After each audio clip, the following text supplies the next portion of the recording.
that institution that allows us to have money to spend. That's why they keep saying the financial sector is the lifeblood of an economy. Without the financial sector, we don't have money to spend. So part of the financial sector is the financial institution, which is the central bank. The central bank is the apex bank, that's the highest bank within an economy. We as individuals or customers, we don't deal with central bank. We deal with commercial banks, which simply means the central bank deals directly with the commercial banks, like the Wahab Bank, Jomaria Bank, thank you, National Commercial Bank. These banks deal directly with the Central Bank of Libya. Yeah. So one of the roles of the Central Bank of Libya, Lo, put your head up please. One of the roles of the Central Bank of Libya is to decide the interest rate.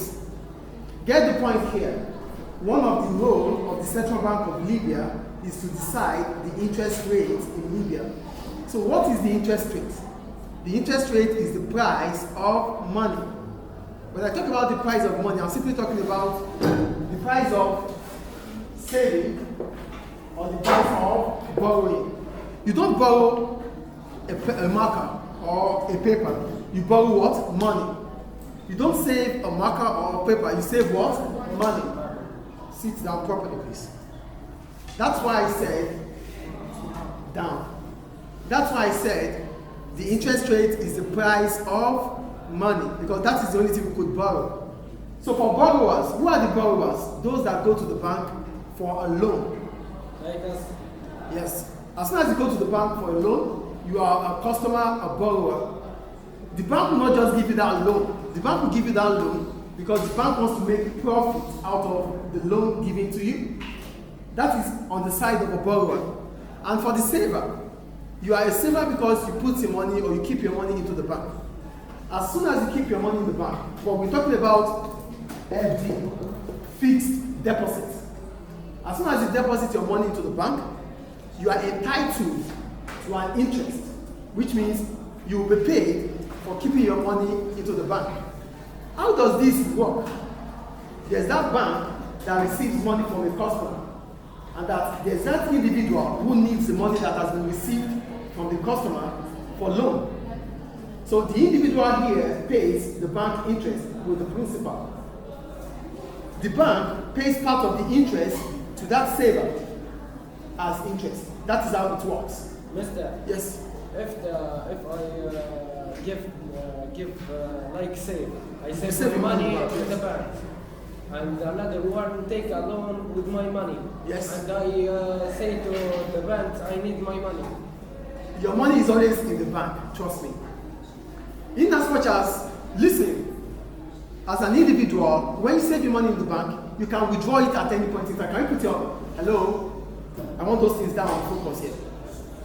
As an individual, when you save your money in the bank, you have right to withdraw your money anytime, at any point in time. That's why I said FD, fixed deposit. For this amount of money, you save it to get at a stipulated time. Maybe 2 months, maybe 3 months. You won't get this money back unless it is 3 months. So that gives the bank the opportunity to use your money for someone who needs that money within 3 months. So you are saving your money, you want it back in the next 3 months because it is fixed. You can take it until after 3 months. 3 months. Yes. So the bank would look out for a customer who needs that money within 3 months or 2 months to get interest. And that part of the interest will pay to you. Is it clear now, please? Yes. Great. So for the interest rate, as a borrower or saver, you need to pay a price. The price of saving is interest. The price of borrowing is also what? Interest. Any question about interest? Good. So we have 2 types of interest rate. We have the nominal interest rate and the real interest rate. Why do we call it nominal interest rate? We call it a nominal interest rate because it has not been adjusted for inflation. What is inflation? A persistent rise in the price of goods and services. Stop right here. Inflation means a rise in the price of goods and services. If the interest rate has not been adjusted for inflation, we call it a nominal interest rate. But as soon as the interest rate has been adjusted for inflation, it becomes the real interest rate. So the difference between the real interest rate and the nominal interest rate is that the nominal is not being adjusted for inflation and the real has been adjusted for inflation. What makes it being adjusted? As soon as there's inflation within an economy, there's what we call indexation. So whatever we do, everything has to be adjusted for inflation. Individuals will want, because the price of the goods I buy continue to rise over time, I will discuss with the school to increase my salary. So that means my salary has to be adjusted for inflation. Do you understand what we're talking about here? So as soon as my salary is being adjusted for inflation, it's not nominal anymore, it becomes real wages. So whenever you find real, it means something has been adjusted for inflation. Do you understand the difference between nominal and real? There's nominal because there's no inflation adjusted on it. There's real because inflation has been adjusted for it. Do we get the point here, please? Any question up to now? There's nominal, which means it's still the same amount. But there's real, which means inflation has increased and we have adjusted it for inflation. I made the example of my wages. I receive wages. Then I go to the market, what I used to buy for $5 becomes $7. But my salary has not increased. I still receive the same salary. So I go to my bosses or to my school to increase my salary. So if that happens, then my salary becomes real wage, not nominal anymore.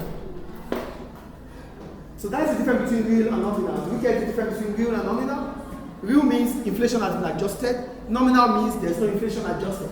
Any question about that? Great. Then we have to, I've talked about the real interest. So, there's a bond. Why do we call it a bond? We call it a bond because certain individual has given out a loan to the government. Stop that already, and you're paying down. We call it a bond because certain individual has given out a loan to the government. You can give loan to government, you can lend government money. As soon as you do that, the government will issue what we call a bond. So you become a bond holder. Get the point here. As soon as an individual gives out a loan to the government, you become a bond holder, which simply means the government will issue you a document stating that it has received certain amount of money from you with that it has to pay back with interest. Do you understand what a bond is here? A bond is a document stating that an individual has given out a loan to the government of a country. As soon as you receive this, the government have to pay back within a period of time with interest. So what is the problem is? How can a person give a loan to Yeah, it's possible. Some individuals are so rich, they are wealthy. So government might need money from them, yes.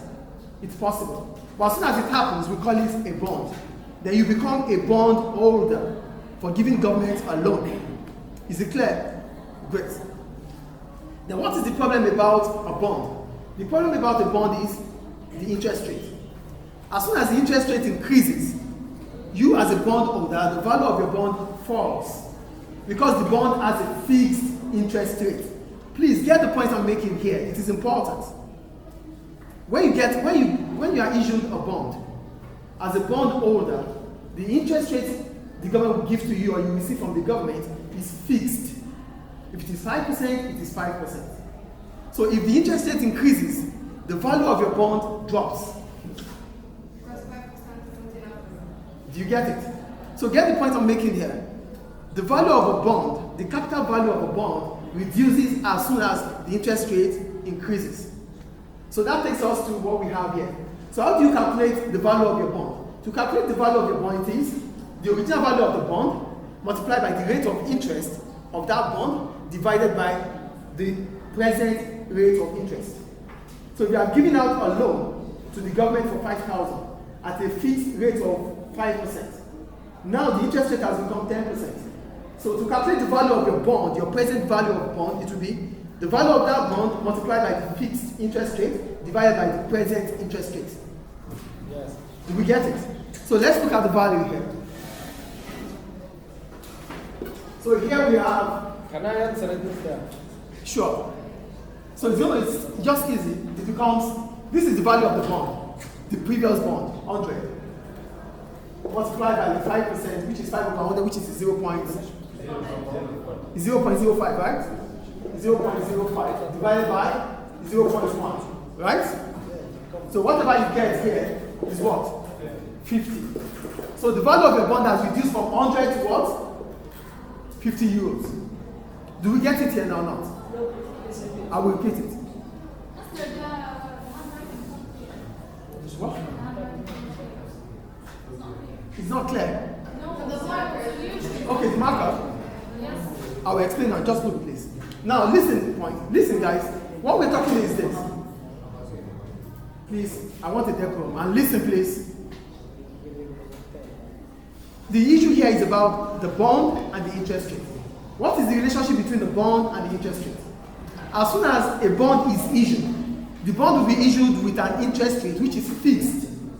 So we have given out a loan to the government for 100 euros.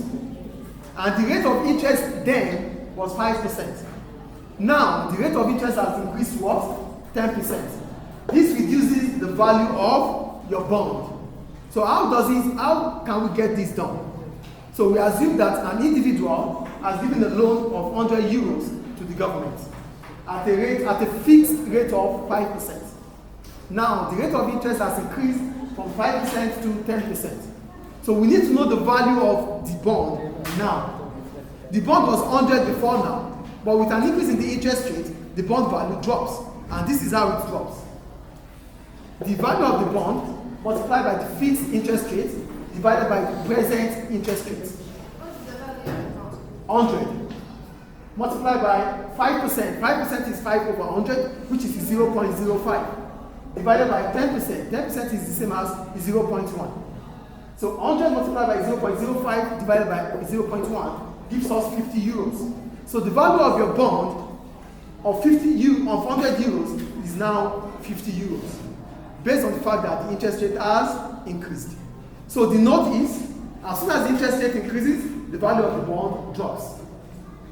Any question about it? No. So which simply means you cannot sell your bond to someone else because the value has dropped. Any question about it? Great. Then the last thing we need to know about interest rate is that the interest rate is done. Can you just, after now, both of you should never sit again. Thank you. So what I'm saying is the interest rate, the value of the interest rate is determined by the central bank of a country, and it is perfectly inelastic. When we say perfectly inelastic, it simply means irrespective of whatever happens to the interest rate, to the situation, it remains the same. That is a fixed interest rate. But what brings about the fixed interest rate? What brings about them is the demand for and the supply of money. Because we said interest rate is what? The price of money. Borrowing and saving means money. So what determines the value of the interest rate is based on the demand for and the supply of money. Any question about it? Any question about interest rate? Yes, this is a blue one, we don't have next time. Here, the rate of interest is determined by the central bank of Libya. So which simply means if it's going to be 5%, it has to be determined by the central bank of Libya. The policy used is called monetary policy.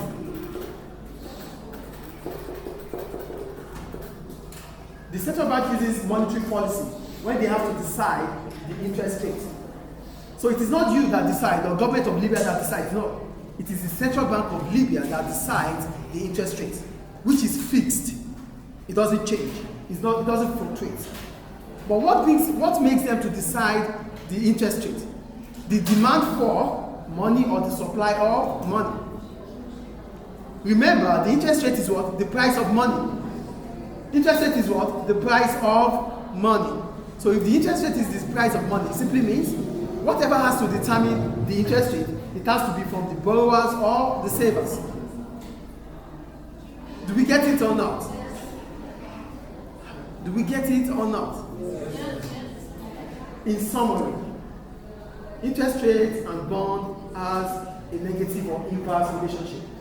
As soon as the interest rate increases, the value of the bond falls. As soon as the interest rate falls, the value of the bond rises. Is it clear? Mister, if you buy can a bond Increase? and the interest decrease. No. That's why I said they have inverse relationship. A positive for negative, a negative for positive. If the interest rate is increasing, the value of bond drops. If the interest rate falls, the value of bond increases. So the only time you can sell your bond is when the value of the interest rate drops. Any question about it? Thank you. Thank you.